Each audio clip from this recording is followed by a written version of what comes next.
En la guerra, lo que vamos a ver en el arte de la guerra o la cuestión de guerra, que quiero hablarte otro ángulo de lo que hablé la semana pasada, algo para aquel que está queriendo eclosionar y hacerlo bien. Déjeme decirle algo.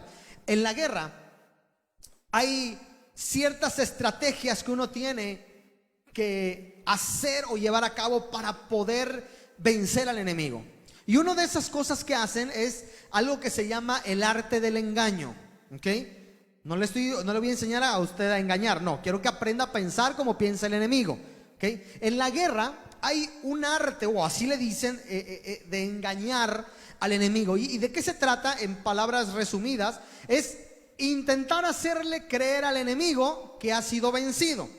Es hacerle creer algo que no es. Y le llaman un arte porque no es fácil. Hay una historia muy famosa, que nada más te la voy a mencionar, que es el caballo de Troya.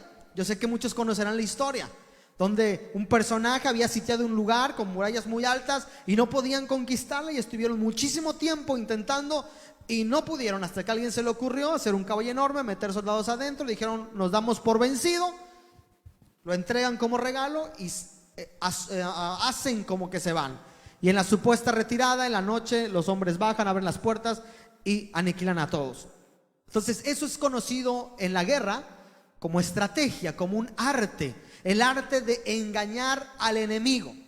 Y según la historia, a partir de los años 1900 aproximadamente, 1900, empezó a ser el uniforme de los soldados de todos los países una otra estrategia, una forma de prestarle atención. Antes de los 1900 encontrarás, por ejemplo, en los libros de historia, que incluso de nuestro México, que los trajes de la gente que peleaban eran naranja fosforescente, ¿no se habrá visto? Rojo, azul, eran colores que tú decías: ahí viene el ejército francés, ahí viene el ejército de Santana. Veías, no sé si usted ha visto imágenes de soldados que están con uniformes apantallantes, fotos donde se toman junto con el presidente o con las autoridades. Ve fotos de Napoleón Bonaparte incluso, y muchos donde el uniforme era demasiado colores vivos y era una forma de identificar. Pero a partir de los años 1900 empezó a hacer algo más sutil. Empezaron a cambiar el color de los uniformes, y hoy, por ejemplo, uniformes como el de Estados Unidos, que es de los más famosos, es un uniforme camuflajeado. ¿Los ha visto? Se intentan confundir con el ambiente, con los árboles, con la maleza. Si es el desierto, el traje a lo mejor es color cremita, con café, para simular rocas, etcétera. Entonces, a partir de los años 1900 en adelante, el uniforme empezó a cambiar con la intención de trabajar con este atuendo que antes los hacía muy llamativos, ahora tenían que pasar desapercibido. Ahora, ¿por qué te estoy hablando de esto, abriendo este tema? Porque usted y yo tenemos que aprender a conocer a nuestro enemigo. Y el enemigo no solo es el diablo, no solo es los demonios. A veces le echamos toda la culpa al diablo y a los demonios, y no siempre es así. La Biblia dice que muchas veces somos tentados porque de nuestra propia concupiscencia somos atraídos. O sea, muchas veces lo que hay dentro de nosotros atrae hacia cierto tipo de tentaciones. Otras cosas pueden ser incredulidades, falta de fe, gente que viene y te dice al oído: tú no vas a poder, circunstancias que te hacen ver lo contrario. Y hoy quiero intentar explicar que todo aquel que quiere eclosionar de forma correcta lo va a hacer, pero tiene que saber que a la hora de salir va a seguir enfrentando batallas. Va a seguir momentos donde a lo mejor tu fe flaquee, donde tu corazón dude, pero usted tiene que entender que es parte de la estrategia, porque tú y yo tenemos un enemigo. Y mire, voy a empezar con un versículo que ya conocemos, Primera de Pedro 5:8, Nueva Traducción Viviente. Primera de Pedro 5:8. Déjeme empezar con este famosísimo versículo. Primera de Pedro capítulo 5, versículo 8 dice: estén alerta, cuídense de su gran, ¿qué dice ahí? Enemigo, el diablo, porque anda al acecho como un león rugiente, buscando a quien devorar. Lo estoy leyendo en otra versión, no en la 1960, pero dice: estén alerta, cuídense de su gran enemigo. Hay una gran batalla. Cuando una gallina o cualquier animal pone huevos, tiene que estar cuidándose de zorros, tiene que estar cuidando el nido de sin fin de animales, porque se los pueden comer. Ahora, en nuestro caso, Dios nos pide y nos dice que estemos alerta porque tenemos a alguien que se quiere comer, porque vuelvo a usar la imagen y el ejemplo de lo que yo decía de la eclosión. Tú y yo estamos listos para eclosionar, tú y yo estamos listos para avanzar, pero tienes que saber que Dios nos da una recomendación y nos dice: cuídense de su gran enemigo, el diablo, porque anda al acecho como un león rugiente, buscando a quien devorar. Entonces, la primera cosa que tienes que saber es que lo hermoso que estás viviendo en estos tiempos, lo que estás viviendo en cuarentena, que Dios te está hablando, que estás adorando a Dios, que te sientes más cerca, que has estado orando, pidiendo, eso está bien, pero tienes que entender y tienes que aprender a conocer las estrategias del enemigo. Hay un muy famoso libro también, muy conocido por las escuelas, porque lo mencionan mucho, que es un libro llamado El arte de la guerra. Es escrito por un general o un maestro asiático, un general chino, Sun, lo habrás visto alguna vez. Y este hombre escribe algunas cosas que yo quiero, que aunque son del arte de la guerra, en sus primeros capítulos te empieza a mostrar estrategias. Quiero que te vayas imaginando cómo actúa el diablo, cómo actúa la incredulidad, cómo actúa la duda en nosotros para no creer en el cumplimiento de las promesas. Y a lo mejor haya gente aquí que diga: yo no voy a eclosionar bien, para mí fue una pérdida de tiempo, y a lo mejor haya dudas, no sé si Dios va a hacer algo en mí, no sé si yo sea útil para Dios. Déjame decirte que lo que Dios promete, lo cumple, lo va a hacer, pero no eso te hace exento, te deja exento a no sufrir ciertos ataques de tu enemigo. Porque la semana pasada me quedé en cuando uno eclosiona, sale del huevito, eclosiona, ¿y qué sigue? Aguas, porque tu enemigo anda como león rugiente, y aún ahora dentro de cuarentena. Y mire, quiero leerte solamente algunas frases célebres de este personaje para que veas cómo el diablo es también igual. No es porque él haya sido influenciado por el diablo, no va por ahí, ni estoy haciendo una sinopsis de esto, pero sí hay mucha similitud. Este hombre chino, general Sun, él estaba en contra de la forma en que peleaban muchos comandantes, como Napoleón. Napoleón Bonaparte, por ejemplo, era muy conocido por hacer choques frontales.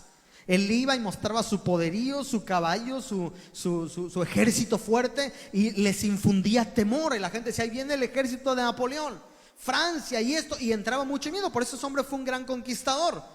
Pero este hombre dice: el ataque frontal de Napoleón no conviene tanto. Y dice él, hace una pregunta, dice: ¿no sería mejor desviarnos y ganar sin tanta sangre? Porque Napoleón era agresivo, cortaba cabezas si era necesario. Y este hombre empieza a meter una filosofía en su libro El arte del engaño, y dice así, escuche, estoy usando la palabra engaño porque la Biblia dice que el diablo es el principal engañador y quiere hacerte creer cosas que no son. Vas a eclosionar bien, vas a lograr muchas cosas, pero tienes que aprender a creer en Dios. Dice este personaje: a veces el engaño evita sangre, vence sin luchar. Ve, dice, muchas veces cuando engañas a tu enemigo, le haces creer cosas que no son, vas a hacer que se rinda sin que él luche. Observe, ahorita vamos a hablar del diablo un poquito. Dice otra frase: lo mejor es, primero, no hacer batalla, dice este hombre. Después de eso, destruir la estructura del enemigo, pero sin hacer batalla tampoco. O sea, poco a poco, dice. Pero lo mejor, dice él en su libro, no es llegar a plantear batalla y que el enemigo, no llegar a plantear batalla y que el enemigo de cierta manera acepte perder. Vuelvo a repetir. Lo mejor es no llegar a pelear en batalla y hacer que el enemigo acepte perder. A veces lo supremo es que el enemigo ni siquiera sepa que ha perdido. Ganar tú la guerra sin que el enemigo sepa que ha habido guerra, eso es lo mejor de lo mejor. ¿Ve? lo que dice este libro del arte del engaño, que es muy famoso y que aunque si bien habla acerca de las batallas generales, nos explica el modus operandi del diablo. Muchas ocasiones el diablo se acerca a nosotros para hacernos creer sin derramar sangre, sin que tú ni siquiera metas las manos, que tú has sido vencido, que ese pecado no lo vas a poder pasar, que no vas a dejar de hacerlo, que no vas a ser libre, que la adicción no la vas a poder soltar, que tú así eres, que si estás enfermo vas a morir enfermo, que si has estado siendo purificado, Dios no ha visto tu sacrificio. Muchas veces el diablo te dice: la promesa que Dios te dio no la va a cumplir por X o Y, o te hará creer sin o esperando que tú no batalles, esperando que tú no creas, que tú digas: tienes razón. Dice este libro, dice lo siguiente, o da a entender en palabras más mexicanas: si tú logras hacer que tu enemigo acepte que perdió, ya tienes la batalla ganada sin derramar sangre. ¿Has visto usted a los boxeadores? Cuando se ponen uno frente al otro, hay un momento antes donde los enfrentan, donde se pesan, y les dan oportunidad donde uno le diga al otro y le dice: te voy a destruir, yo soy mejor que tú mismo, y lo que sea. Y hay ocasiones en que esas palabras se anidan y a la hora de la batalla hay cierto nervio, porque dice: sí, lo vi muy fuerte. Ese es el trabajo del enemigo. El arte del engaño del diablo es hacerte creer para que tú no batalles. Ahora, dándote estas clases de guerra rápidas, déjame leerte la Biblia. Yo quiero que veas esto. Ahora sí te voy a leer algunas promesas de Dios y quiero que veas cómo trabaja el diablo, pero ahora según la Biblia. Te leí esto para que veas el arte que usa el diablo, pero observa esto. Éxodo capítulo 5, Éxodo capítulo 15, versículos 5 al 7, voy a leer primero. Dice así: luego el Señor, esta promesa usted se la sabe porque es muy famosa. Dice: luego el Señor lo llevó afuera, está hablando de Abraham, lo llevó afuera y le dijo: mira hacia el cielo y cuenta las estrellas, a ver si puedes. Ve la promesa que está dando, a ver si puedes. Dice: así de numerosa será tu descendencia. Y dice el versículo 6: Abraham creyó al Señor y el Señor lo reconoció como justicia. Además, vean lo que viene la promesa. Sígame muy atento aquí, porque aquí va a empezar a ver algunos detalles. Además, le dijo: yo soy el Señor que te hice salir de Ur de los Caldeos para darte en posesión. Número 1, darte en posesión la tierra. Posesionar o tomar posesión o conquistar la tierra. Versículo 13, vamos a saltarnos al 13 y 14. El Señor le dijo, segunda cosa: debes saber que tus descendientes vivirán como extranjeros en tierra extraña, donde serán esclavizados y maltratados durante 400 años. Aquí viene segunda cosa, ahorita hablamos de ello. Dice 400 años. Pero yo castigaré a la nación que los esclavizará, y luego tus descendientes saldrán en libertad y con grandes riquezas. Saldrán en libertad y con grandes riquezas. Tercera cosa. ¿Qué más? Versículo 16. Bueno, tercera y cuarta: libertad y con muchas riquezas. 4 generaciones después, tus descendientes volverán a este lugar, o sea, donde estaba Abraham en ese instante, y van a ser cautivos, dice, y van a regresar, porque antes de eso no habrá llegado el colmo de la iniquidad de los amorreos. Versículo 18 y último: en aquel día el Señor hizo un pacto con Abraham y le dijo otra vez: a tus descendientes les daré esta tierra, desde el río de Egipto hasta el gran río Éufrates. Muy bien, sígueme por acá. Te leí varios fragmentos, pero quiero que escuche algo. Dios da diferentes promesas en una sola reunión con Abraham. Le dice que le va a dar una descendencia, le dice que le va a dar una tierra, pero también le advierte que va a ser esclavo para un país. En ese momento no sabían cuál, hoy tú y yo sabemos que es el de Egipto. Que va a ser esclavo en un país por 400 años, pero que después de esos 400 años ellos saldrían en libertad con toda su descendencia, y que además saldrían siendo millonarios y que saldrían muy ricos. Y después de ahí ellos tomarían posesión desde el río de Egipto, que es el río Nilo, hasta el río Éufrates, la tierra prometida. Entonces le empieza a decir todas esas promesas. Si me sigue hasta aquí, levante su mano, por favor.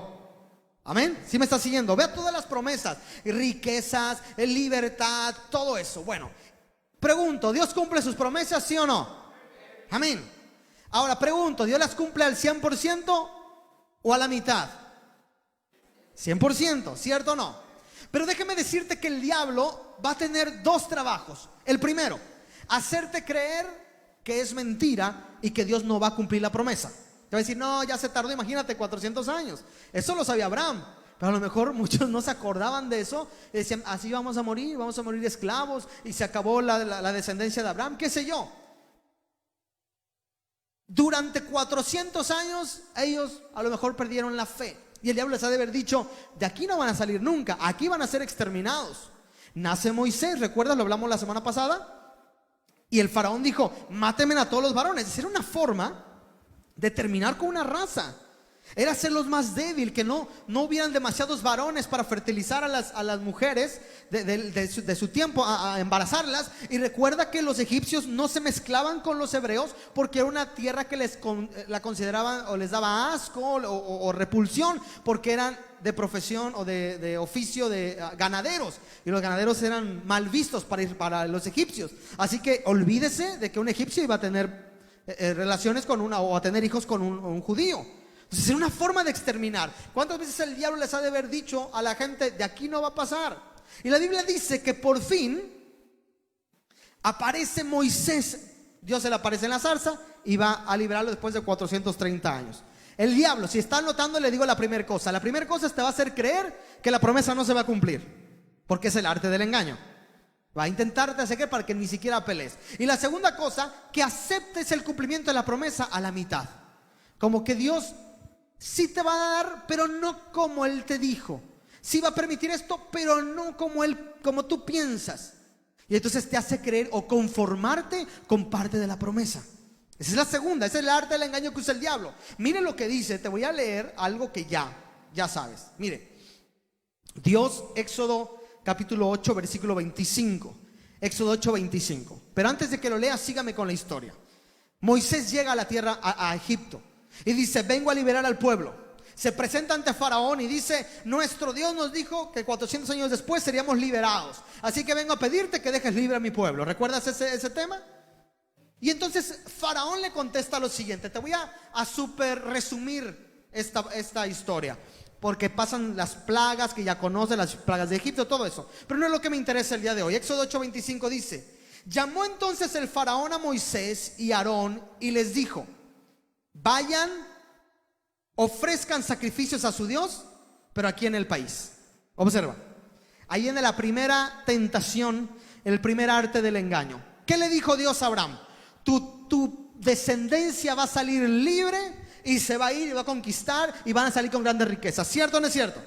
La primera cosa que le dice Faraón es, ok, te voy a dar permiso de que vayas y te juntes con todo tu pueblo, pero aquí en mi país está bonito, una potencia mundial de su tiempo.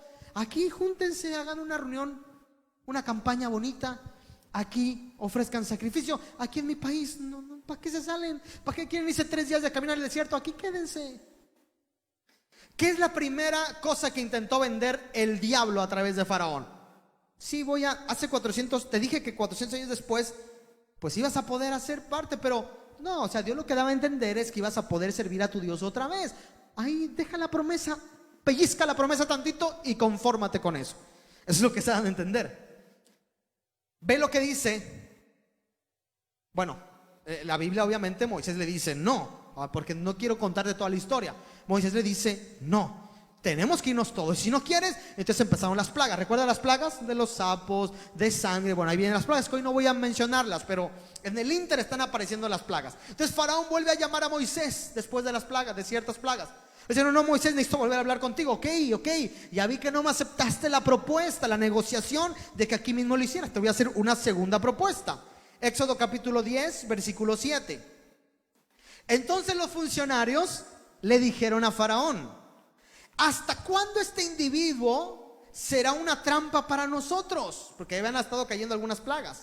Deja al pueblo se vaya y que rinda el culto al Señor su Dios. ¿Acaso no sabes que Egipto está arruinado? Ya los funcionarios, los políticos, los senadores y diputados de la nación le decían a Faraón, Faraón, ya ve cuántas plagas, ya está muriéndose mucha gente, el ganado, ya, mejor déjalos ir. Esa es la propuesta del Senado, de los diputados de la época. ¿No ves que Egipto está arruinado? Versículo 8. Y el faraón mandó llamar a Moisés y a Aarón y les dijo: vayan y rindan culto al Señor su Dios. Tan solo díganme quién va a ir. Segunda propuesta, observa esto. Dice: ok, se van a salir, pero no se vayan a ir todos. Pero nuestro Dios nos dijo que toda mi descendencia. Tranquilos, no, hay que negociarlo. No se vayan todos. Y los que se vayan, háganme una lista, así por si alguien, cuando tengan que regresar, pues yo veo, aquí te hacen falta 15 que no llegaron y los vamos a casar. Qué sé yo, que habrá pasado por la mente de Faraón, no sabemos. Pues déjenme una lista. El diablo siempre va a querer negociar. El arte del engaño que habla este general chino, o lo que se ha hecho de camuflar, es intentar hacer que la persona baje la guardia y se dé por vencido sin siquiera pelear. Y entonces el diablo viene a ponerse encima tuyo y le dice: dice, tan solo díganme quiénes van a ir. Quiero un censo, quiero exactamente quiénes se van a ir.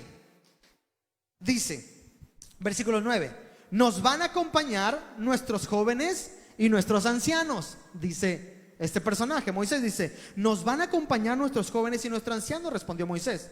También nos acompañarán nuestros hijos y nuestras hijas, y nuestros rebaños y nuestros ganados, pues vamos a celebrar fiesta del Señor. Moisés no se tienta con la segunda negociación. Él dice: no, mis jóvenes, mis niños, mis ancianos, mi ganado, todos vamos a ir al desierto y vamos a celebrar una reunión especial en el monte que habíamos quedado con Dios. Moisés se mantiene firme. Dice el versículo 10: que el Señor los acompañe, repuso el faraón. Si es que yo dejo que se vayan con sus mujeres y sus hijos, claramente se ven sus malas intenciones, pero no será como ustedes quieren. Si lo que quieren es rendirle culto al Señor, vayan solo ustedes, los hombres. Observa, tercera negociación que está teniendo Moisés aquí con Faraón. Le dice claramente: ok, no, ya en la negociación primera, ándale Moisés, ofrezcan aquí, ¿para qué nos peleamos? Tú y yo, pues crecimos en el mismo palacio, tú conoces las políticas de la nación, mira, la constitución dice, ahí está platicando. Pero aquí ya dice: no, ya Moisés, te estás pasando. Tú estás en pleito conmigo, ¿quieres pelear conmigo? Ahí te va, tú se nota tu mala intención. Aquí es donde la intensidad del diablo empieza a trabajar contigo. Empieza a decirte: no, ¿qué te pasa? ¿Tú crees que yo voy a creer? ¿Tú crees que con esos defectos que tienes Dios te va a usar? ¿Tú crees que con tu carácter, por favor, a quién engañas? Tú no sirves para el reino. ¿A quién engañas? ¿Tú crees que tu esposo se va a salvar? Si tienes un carácter peor que el mío, te dice el diablo. ¿Tú crees que va a pasar esto? No, y empieza de repente tu cabeza a revolucionar y empiezan los ataques frontales y le dice: no. Tercera negociación, le dice: tus mujeres y tus hijos se quedan. Solo se van a ir los puros varones. Tercera negociación, hombres nada más. Y dice aquí: entonces el faraón mandó a llamar a Moisés, vayan, y Moisés y Aarón fueron arrojados de la presencia del faraón. Esta propuesta pudo haber sido tomada por Moisés. Pudo haber dicho: ¿saben qué? Mira, la cosa está complicada, la cosa está difícil, pero pues podemos hacer algo. Nos vamos los varones, allá buscamos alianza con los amorreos, buscamos alianza con cualquier otro país, nos hacemos fuertes, juntamos un ejército y vamos y rescatamos a nuestras mujeres, poco a poco. Ya me imagino el concilio. ¿Sabes? La Biblia dice que cuando Moisés se acercó la primera vez al diablo, Moisés se acercó al faraón, que en esta historia identifica el diablo, se acerca al faraón la primera vez. Cuando se acerca, dice que Faraón les dice: veo que están muy ociosos, así que ya no les den paja para hacer los ladrillos, que se lo busquen ellos, pero que nos den la misma cantidad. ¿Alguien recuerda esa parte de la Biblia? Y dice que ellos ahora tienen que buscar paja y los capataces están encima, porque muchas veces el diablo se levanta y te dice: tú no vas a eclosionar de forma correcta, tú no vas a lograr, tu carácter es el peor, tú en esta cuarentena no sirves de nada, Dios no te va a usar, tus hijos no se van a convertir, a ellos no les interesa a Dios, tú eres poca cosa. Y te empieza a querer, vuelvo a repetir, por eso inicié con esta parte. El arte del engaño del diablo es hacer eso. Es hacerte bajar la guardia y creer que las promesas que Dios te dio a ti no las va a cumplir. Es hacerte creer que si las va a cumplir va a ser parcialmente, solo vayan los varones. Eso es el arte del engaño, hacerte creer que Dios no es suficientemente Dios para cumplir lo que ha dicho que va a hacer contigo. ¿Sí me estás siguiendo hasta aquí? ¿Qué hubiera pasado si Moisés hubiera aceptado la propuesta de negociación del faraón? Vea lo que dice, todavía no termino aquí. Éxodo 10:24. Dice, Éxodo 10:24. Entonces el faraón mandó a llamar a Moisés, obviamente después de más plagas. Esto te estoy leyendo porque está intercalado entre plagas y otras cosas. Entonces el faraón mandó a llamar a Moisés y le dijo: vayan y rindan culto al Señor. Ok, llévense también a sus hijos, pero dejen atrás sus rebaños y sus ganados. Observa lo que está pasando aquí. Cuarta, quinta negociación de la tarde. En medio hay plagas. Dice que cuando son arrojados, entonces Moisés levanta el bastón y hay piojos y hay esto y ocurren varias cosas. Entonces ahora ocurre otras plagas y Moisés manda a llamar, Faraón manda a llamar y le dice: ok, ya, quítame esta plaga, ok, ya dejar ir al pueblo, pero esta ocasión está bien, ya me ganaste, que se vayan los hombres, que se vayan las mujeres y que se vayan los niños, pero dejen aquí a sus animales. ¿Sabes por qué? Porque Israel se sustentaba por el ganado, era un pueblo ganadero, 100%. De hecho, por eso a ellos se les dio la tierra de Gosén en Egipto.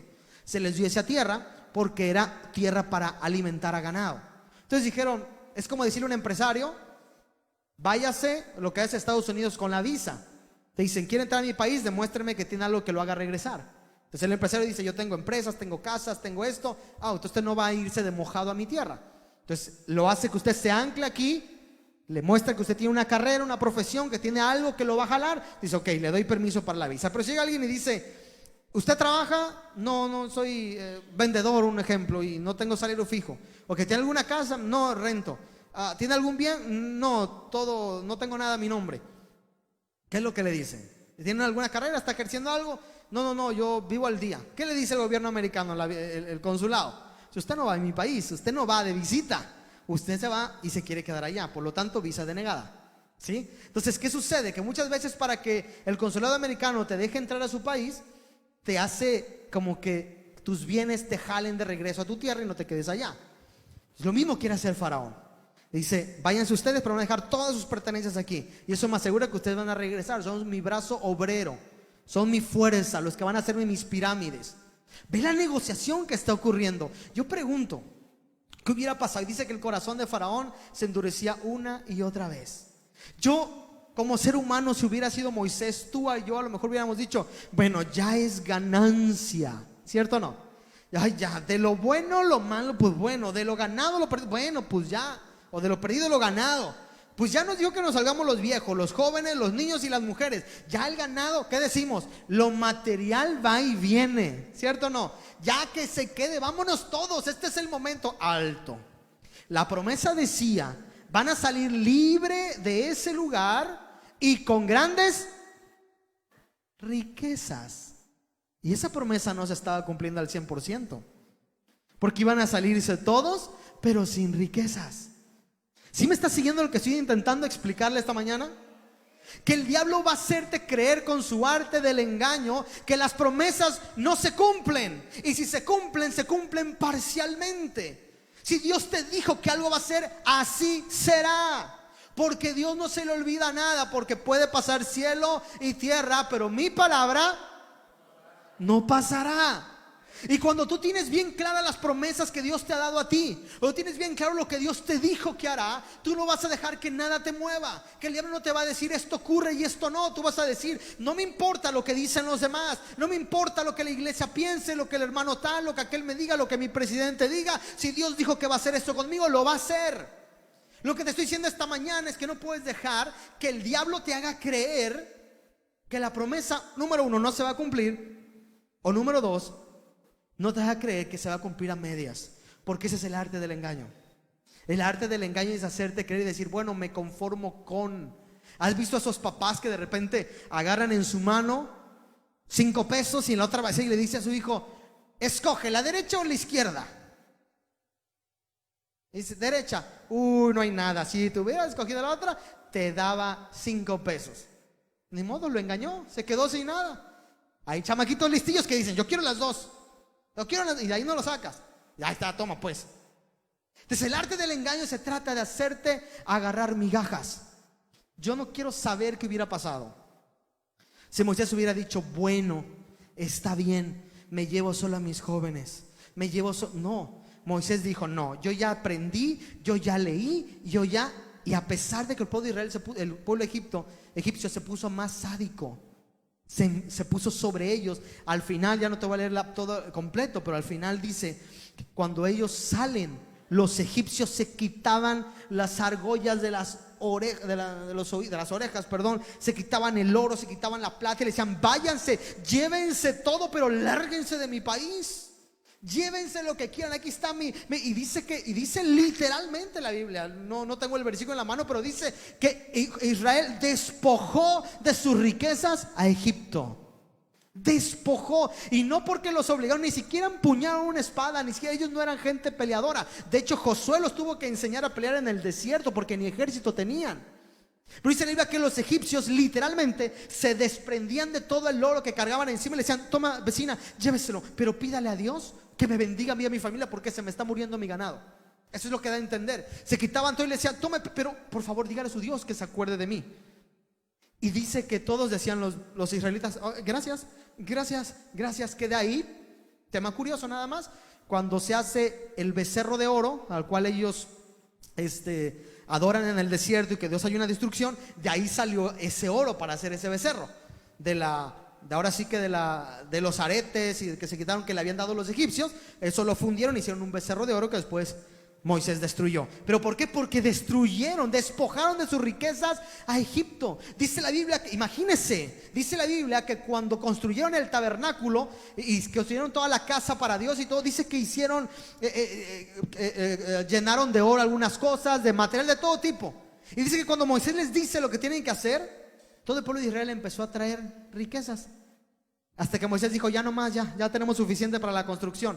¿De dónde vino la riqueza para construir todo el templo en el desierto, todo el tabernáculo? ¿De dónde? De lo que le quitaron a los egipcios. Y de ahí salió para construir.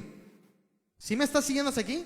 Pero si Moisés hubiera dicho: no, yo le creo a Dios, pero a la mitad, ya están ya los ganados y las riquezas se quedan, hubiera sido un Dios faltante si Dios hubiera permitido que eso pase. ¿Voy bien hasta aquí? ¿Alguien puede decir amén? Entonces, la victoria viene para los que creen y para los que esperan pacientemente. Eso lo tenemos que entender. Usted, anótele bien en su cabeza, usted va a eclosionar bien, listo. No dejes que el diablo te diga que no tienes remedio. No dejes que el diablo te diga que tus promesas no se van a cumplir. No olvides lo que te mencioné en el primer versículo. El diablo anda como león rugiente buscando destruirte. Hay gente que se da por vencido solo por ver lo que está pasando. Ya, ve a un hombre grandote y dice: me va a saltar, ya fue, me voy a morir. Y el pobre es un amado hijo de Dios que creció y de ese tamaño nada más. Se hizo fuerte, pero es bueno. Entonces ya lo vi. Hay gente que solo con lo que ve empieza a temblar. Mire, a este tema le puse de título un nombre curioso: la Operación Bjersen se llama. ¿Por qué lo puse así? Estaba leyendo esta semana una historia porque nos habla bastante de cómo trabaja el diablo.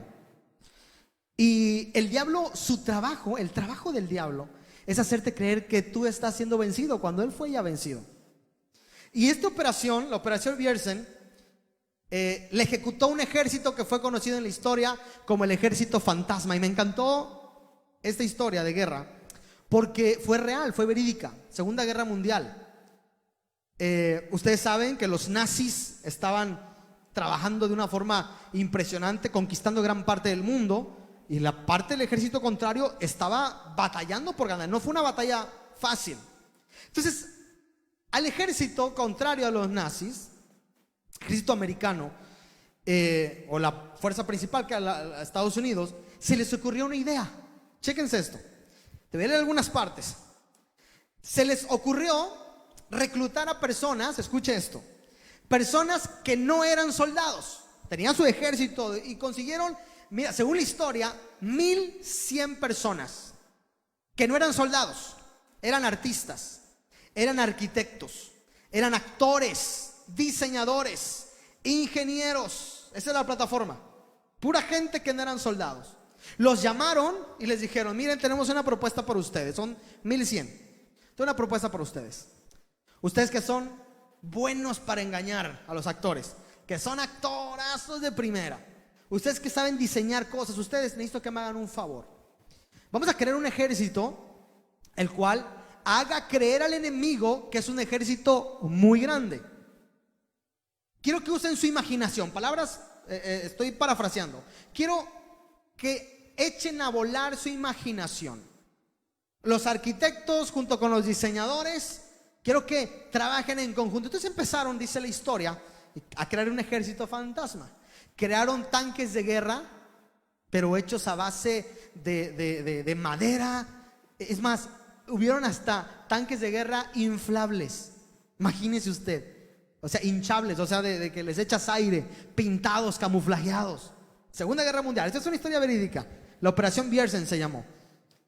Hicieron carros, bueno, junto con un laboratorio, el laboratorio Bell, que era conocido en ese tiempo, pusieron unas antenas enormes, que hacían ruidos. Cuando ellos empujaban el pobre carrito hinchable que se movía o inflable, sonaban como si estuviera avanzando un tanque de guerra. Aparte pusieron los diseñadores y todo el personal de comunicaciones, pusieron ondas de radio donde decían, rápido, no, estamos mandando para allá 30,000 personas y estamos. Entonces lo pusieron tan abierto para que fuera fácil de hackear. Entonces el ejército nazi hackeaba la señal y decía, aguas, que son 30,000 los que vienen de este lado. Aguas entonces de repente, una cosa que me sorprendió mucho. Te estoy resumiendo la historia, usted búsquelo en casa. De repente hicieron una grabación donde escuchaba gente cortando madera y con martillo y clavos, simulando que estaban creando un puente, porque había un río por ahí hacia donde ellos iban, una parte de Alemania hacia donde estaban yendo, había un río. Entonces los alemanes decían, no, pero ¿cómo van a pasar por el río? De repente escuchan en las grabaciones, y dicen los alemanes, están construyendo un puente, van a cruzar. ¿Y cuál fue la respuesta del ejército alemán? Rápido, tráiganme refuerzos para acá, tráiganme porque viene una tropa enorme, vienen con tanques, empiezan el arte del engaño. Y todas las tropas que estaban defendiendo al ejército real, donde habían soldados reales, tanques reales, todo normal, dijeron, ¿cómo van por allá? Pues más o menos, mándame un cuarto de tu gente, aquí se nos van a meter y ya estuvo con esto. Y empezaron a sacar de los otros y empezaron a reforzar, ya que era puro carro inflable. Es más, construyeron con madera un estacionamiento para carros. Y no es todo, dice también la historia, que hicieron una pista pequeña para que aterrizaran aviones. Y dijeron, no, si está la pista, yo me quiero creer que van a mandar todos los aviones. Ya fuimos, los van a destrozar. Y los alemanes de esa parte empezaron a decir, no, se nos van a meter por aquí. Pero ¿cómo? ¿Por qué tan grande? Y empezaron a menguar los ejércitos de los otros lados. Vean lo que dice la historia. Te estoy contando nada más. A mí me encantó ver esto. Decía, montaban puentes móviles para poder cruzar un río, altavoces gigantes, operadores de radio, 30,000 hombres se escuchaban marchando. Y dice, pistas de aterrizaje, estacionamiento, en fin, falsas transmisiones ayudaron una vez más a convencer, dice la historia, a los alemanes que sabían todo sobre las tropas enemigas, o creían saber. Ellos decían, acabamos con nuestra mayor tecnología de robarnos la transmisión. No, esto está difícil de ganar, mándeme a su gente. Y dice la historia, finalmente, el 24 de marzo de 1945, día elegido para la ofensiva, se descubrió que el engaño había sido tan efectivo que las auténticas tropas, o sea, los verdaderos soldados que estaban por allá luchando, no sufrieron bajas ante una defensa alemana débil y desorganizada. Como habían diezmado o habían mermado su ejército para ir a defender de este lado, pues aquellos pudieron vencer a los originales, imagínense. Y dice, la 23ª batallón se retiraba con un balance extremadamente positivo de la Segunda Guerra Mundial y un número estimado de 15 a 30,000 vidas salvadas gracias a sus maniobras, dice la historia. Se pudo ganar una batalla de otro lado sin que hubieran bajas. Y dice la historia, eso lo continuaba leyendo hace unos días, dice la historia que los actores regresaron a actuar a sus carpas y a lo que tenían que hacer, los arquitectos a su trabajo. Ellos no eran soldados ni les interesaba hacer. Ellos pusieron una obra en marcha y cada quien regresó y los soldados ganaron la batalla. Se le llamó la Operación Bjersen del Ejército Fantasma. Y ese es exactamente, ve cómo el 24 de marzo de 1945 perdieron la batalla por creer lo que sus oídos escuchaban. Oh, viene un ejército enorme. Escuchaban radios, helicópteros, escuchaban una pista, vienen aviones. Y muchas veces, escúcheme bien, el diablo se te mete por los ojos. El diablo quiere hacerte creer que tu batalla está perdida, que tu promesa no se va a cumplir. El diablo te hace ver. Escuche, presta atención aquí. ¿Cuántos de ustedes les ha pasado que de repente sus ojos ven algo muy diferente a lo que Dios prometió? Dice, pero es que Dios me dijo que mi hijo, mi hija tal, pero lo veo más rebelde. No, Dios no me está escuchando. Dios me dijo que en mi trabajo Dios me iba a dar gracia y mis compañeros están peores. Y entonces el diablo nos deja ver un plano diferente a lo que Dios ve, y empezamos a creer las voces del diablo. Y déjeme decirle algo que me va a costar decir, pero se los voy a decir. No puede ser, pero lo va a hacer, es tal como se lo voy a decir. Escuche, ¿sabe usted quién muchas veces cree más en las promesas que usted? El diablo. El diablo y los demonios muchas veces creen mucho más que tú en lo que Dios dijo que va a hacer. Porque el diablo ve un ambiente espiritual que tú no ves, una dimensión que tú no ves. Y el diablo y los demonios ven cómo Dios se está moviendo, cómo Él está viendo cómo está siendo redarguido aquel, cómo Dios está trabajando por él. Y el diablo está viendo y dice, rápido, Dios se está levantando y va a cumplir. Rápido, mándele y digan que no es cierto. Y el diablo muchas veces actúa con ese salvajismo, con esa ferocidad contra tu vida, contra tu familia, porque el diablo ya vio que la promesa viene en camino, porque viene el cumplimiento. Y el diablo dice, no puedo hacer, porque algo que va a detener el cumplimiento de una promesa es la incredulidad, es la falta de fe. Y el diablo dice, ya Dios dijo que se va a hacer, ya viene en camino la promesa, pero no puedo dejar que suceda. Ve y haz que escuche sus ondas de radio, que escuche que viene un montón de gente y que se los va a comer vivos. Y llega la primer dardo a tu cabeza. Dice, uy, Dios no creo que me vaya a ayudar.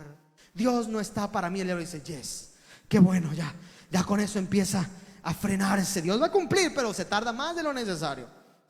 No es posible lo que te voy a decir, pero muchas veces el diablo y los demonios creen más en las promesas que tú y que yo. Porque el diablo sí está viendo lo que Dios está haciendo, porque Dios se mueve en otra dimensión. Y el diablo sí siente y sí se da cuenta que esto está pasando, y hace que tu paciencia se agote, hace que tu fe se agote, hace que empiece a anidarse en ti una incredulidad. Tu fe empieza a flaquear, se empieza a caer un poco. ¿Por qué? Porque ellos tienen más fe en las promesas que tú. Es fuerte decirlo, muchos no les gusta, pero el diablo a veces tiene más fe que tú. Él dice, sí, Dios se está moviendo. Imagínate el movimiento angelical. Está Daniel orando, que se lo conoce, no vamos a leer porque dice la Biblia.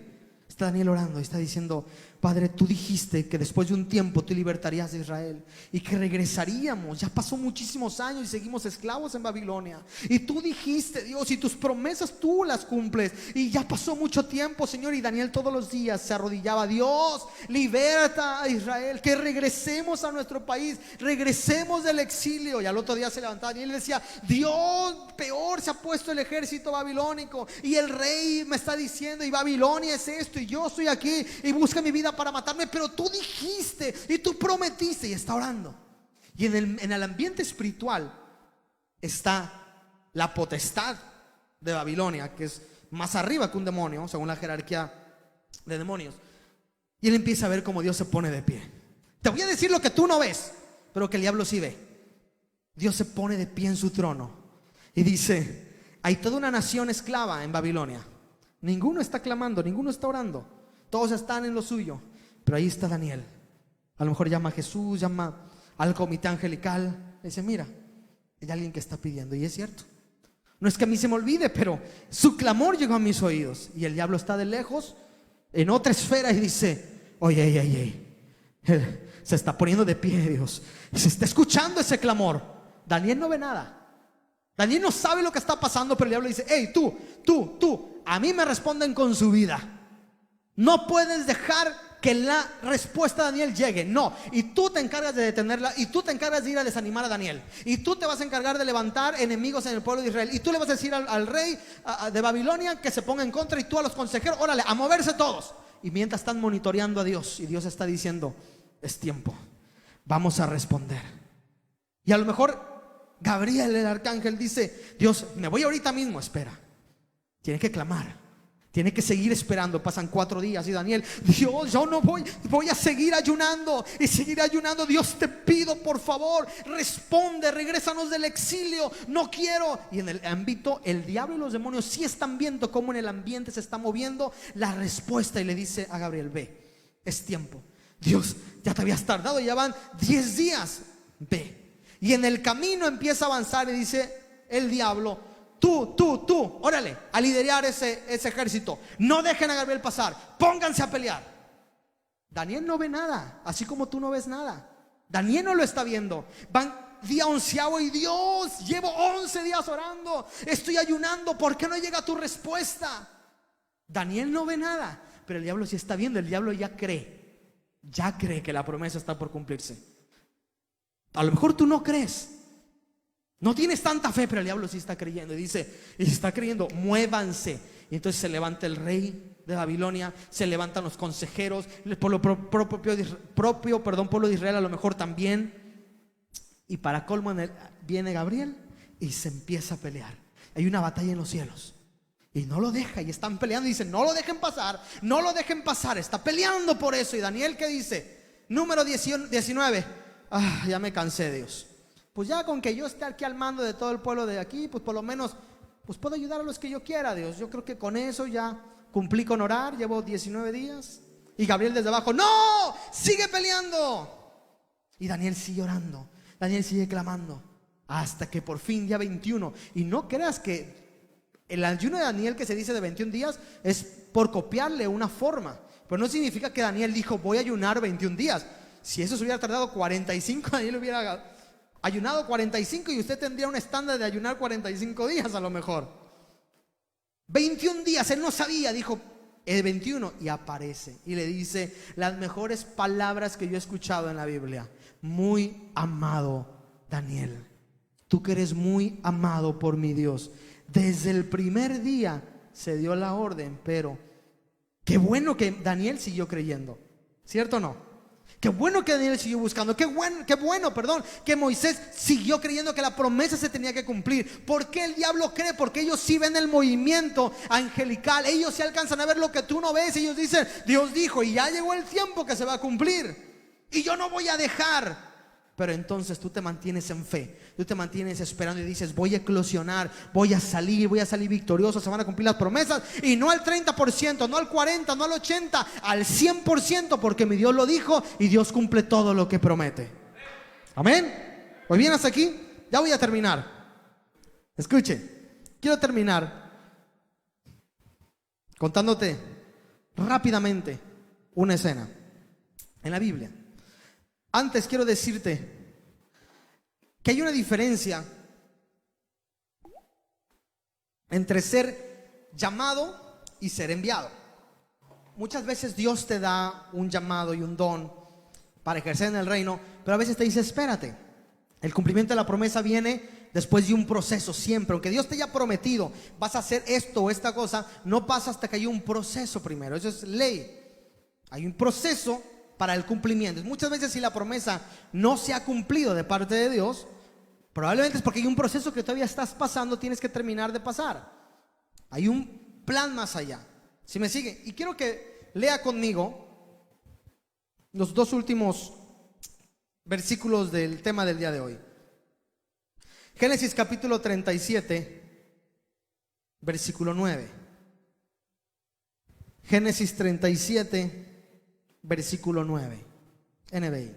Dice, esta historia es muy conocida, no voy a detener tanto, pero quiero que vea algo. Dice: después José, hablando ahora de José, tuvo otro sueño y se lo contó a sus hermanos.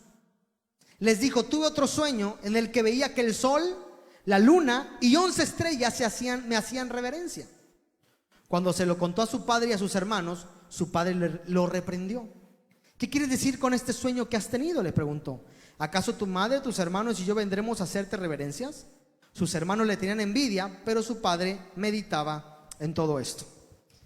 Independientemente de todo lo que conlleva esta promesa y todo lo que ya hemos leído acerca de José, había una promesa clara: que José iba a estar en un puesto necesario y que toda su familia se iba a arrodillar o inclinar hacia él. Esa era parte de la promesa, parte de todo lo que conlleva y todo lo profundo de Egipto y todo lo demás. Pero esa era parte. ¿Cierto o no es cierto? La promesa era clara. José tenía alrededor de 17 años cuando fue vendido.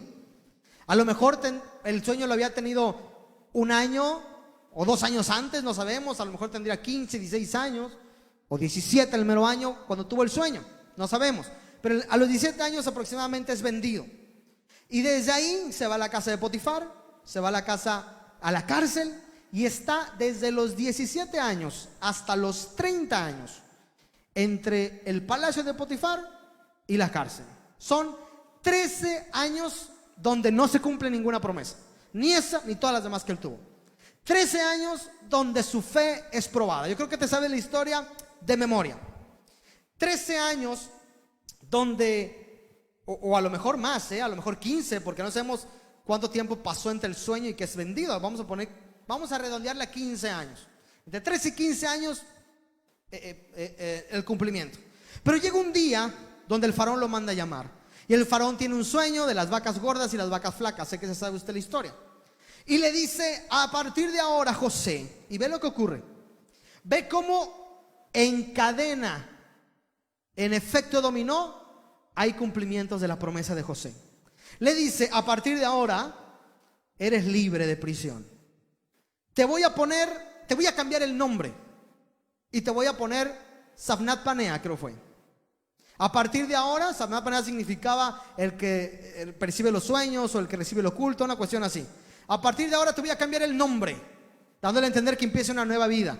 Voy a poner un anillo en tu dedo para ser el segundo al mando, segunda promesa cumplida.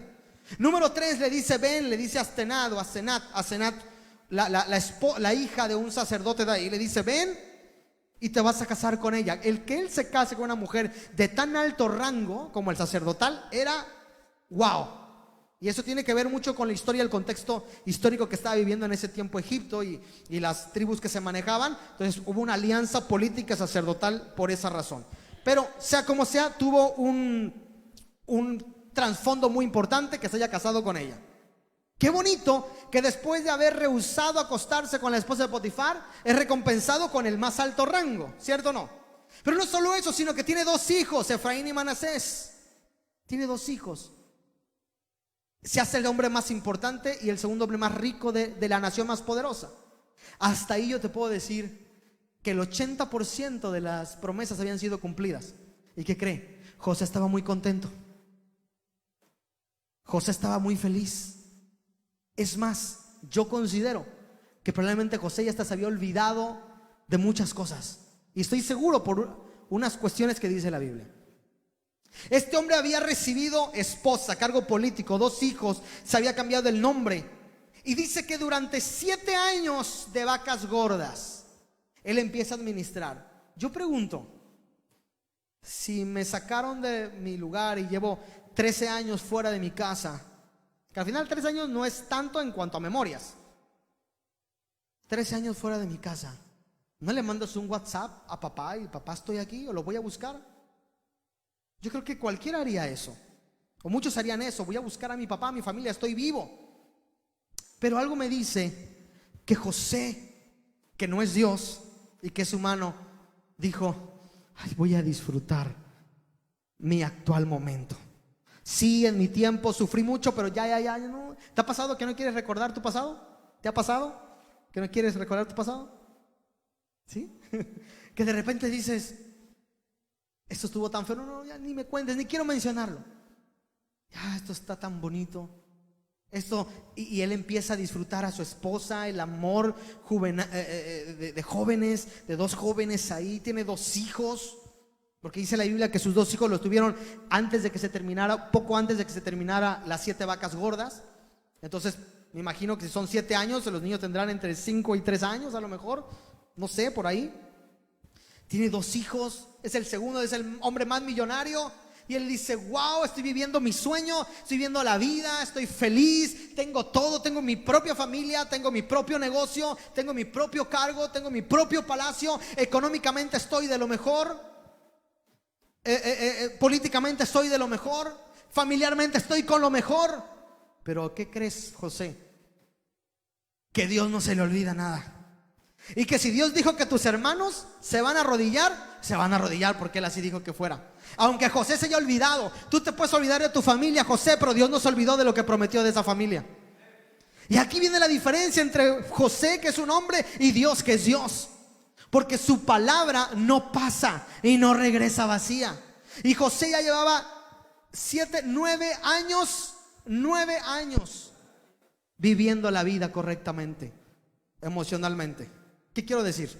Dice que cuando está con sus hermanos, les dice: por algo Dios me puso en este momento, les dice, ¿recuerdas?